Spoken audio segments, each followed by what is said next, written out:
Today, I want to speak directly to the person who woke up this morning and felt the weight of the world before their feet even hit the floor. I see you. I see the way you look at your banking app with your breath held, praying the numbers have not shifted. I see the way you walk through the grocery store, doing mental addition, putting things back on the shelf because maybe next week has become your mantra. There is a specific kind of exhaustion that sleep cannot fix. It is the exhaustion of being strong for too long. It is the fatigue of knowing that one flat tire or one broken appliance could feel like the end of the world. If you feel like you are drowning while everyone else is swimming, I need you to hear this.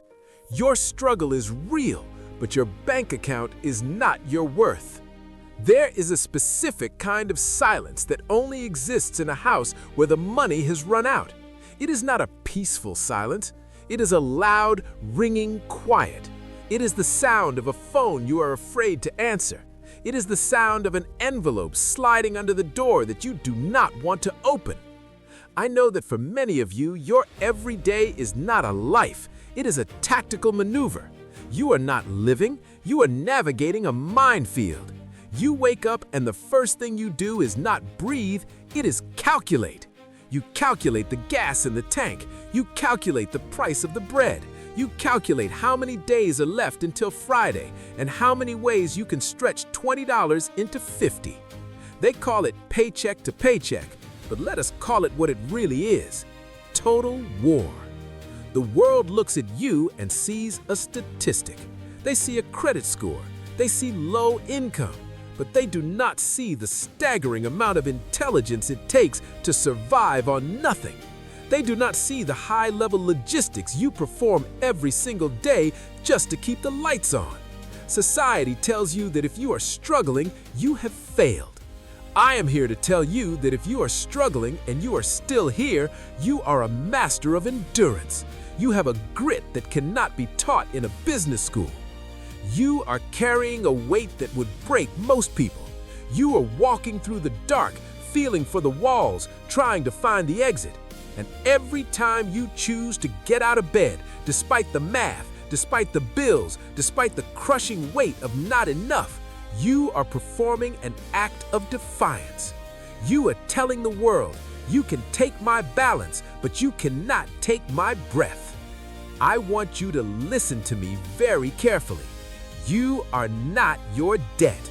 Your value as a human being does not fluctuate with the stock market. You are not less than because you cannot afford the luxury of a mistake. In our world, the rich are allowed to fail and be bailed out, but when you struggle, they call you irresponsible. That is a lie. You have been dealt a hand with missing cards, and you are still playing the game. That is not failure. That is courage. I want you to stop apologizing for being tired. I want you to stop feeling ashamed for being hungry. The shame does not belong to the person who works 60 hours and still cannot pay rent. The shame belongs to the system that makes that a reality. I know you feel like you're in a room with the lights out all by yourself, but look around you, not with your eyes, but with your spirit.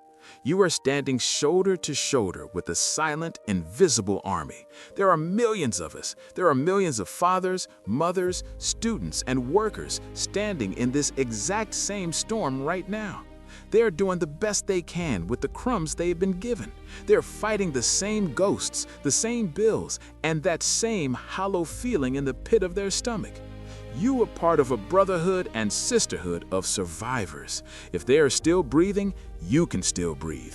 If they are still swinging, you can still swing. We are not a collection of victims. We are a massive force of people who know how to make something out of nothing. There is strength in that number. You are not the only one. You are part of the many. Now, I need you to do something hard. I need you to get up. I need you to wipe the dust off your face and stop feeling sorry for yourself. I say that with love, but I say it with urgency. Mourning what you do not have is not going to put food on the table. Despair is a luxury you cannot afford right now. The world has already tried to beat you down. do not do the job of the world for it by beating yourself down too. Shake off the shame. Stand up in your kitchen, in your office, or in your car and look your challenges in the eye. You are not a poor person. You are a warrior in the middle of a battle, and you are going to win because you refuse to quit. From this moment on, you start telling yourself a new story. Every time that voice of doubt creeps in to tell you it's over, you shut it down.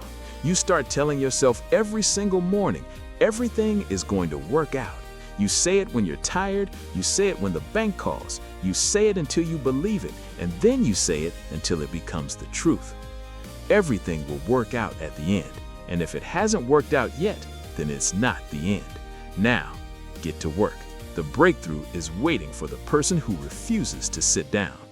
Yes, for the person who refuses to sit down.